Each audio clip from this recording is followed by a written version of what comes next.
I believe, brothers and sisters, that this day, this moment, is no accident. Because I believe that even before you decide to come here, even before you were invited by your friend to come to the feast, God has already prepared that for you. God already knew from the start, bago ka pa ipanganak, that you will come today and that you will be changed. And you know what, brothers and sisters? Nakwento ko sa inyo na naimbitahan ako nung crush ko dati to come to the LSS.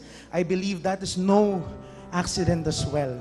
God planned it so well para makilala ko siya.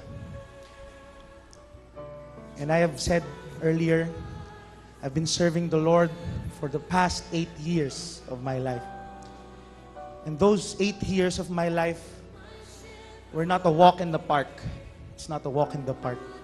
Maraming trials, maraming pain, maraming problema na dumating. But I'm still here. Because God sought me. Hinanap ako ng Diyos. There are times when I went astray, and I believe, brothers and sisters, there are times then you went astray, but the Lord searched for you. Hinila ka niya pabalik. Because He has a greater plan for you. And allow me to share you my story and my biggest setback in the past 8 years of my life. Yes, I have been serving the Lord for the past 8 years, but just as I have said, there are problems. And one of the biggest problems that I had just 2 years ago was that I was an addict. Yes, you heard it right, brothers and sisters. I was a gambling addict. Nagumpisa lang po yun nung inibitahan po ako ng mga kaibigan ko to go into the casino. At that time, Pagcor pa uso nun, wala pang Resorts World. And nung nagbukas yung Resorts World, I was there. I was the pioneer. Kasama po ako doon naglalaro. And you know what, brothers and sisters? Ang daming hirap na dinanas ko when I was hooked into gambling.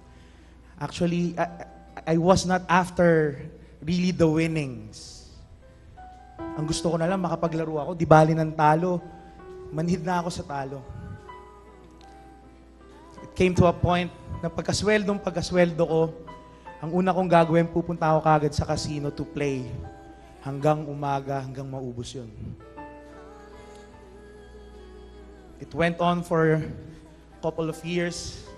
And then finally, one night, I went there with my last money and all my investments. I invested in mutual funds.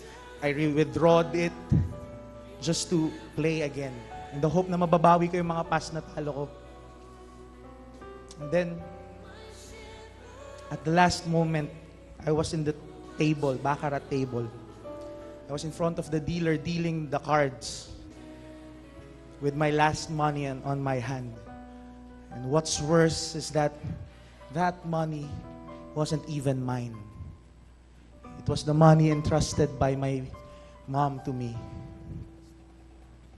A huge amount of money for our business. And I used that in the hope na makabawi ako. But to no avail. I was there in the table, in the brink of crying. Kasi feeling ko wala na. Sinira ko yung buhay ko and I feel so unworthy. Servant pa naman ako ni Lord. And then I went home. That was 5 a.m. already in the morning. 6 a.m. I was there in my room crying and crying kasi hindi ko alam kung paano sasabihin sa magulang ko. And they have no idea that I was gambling for the past 2 years. And then timing, someone approached the room, got inside. Pagtingala ko, nakita ko yung mami ko early in the morning. And nagulat siya. Sabi niya, "Anak, ba't ka umiiyak?" And then, hindi ako nakapagsalita. Tumakbo ko sa mami ko. And then I hugged her tightly. And then, she said, "Bakit?" Sabi ko lang, Mommy, I'm sorry. Na-addict ako sa sugal. And then nagamit ko pati yung pera na in-entrust mo sa akin. So, iyak siya ng iyak. Iyak din ako ng iyak. Nagulat ako, hindi niya ako pinagilitan. She just cried.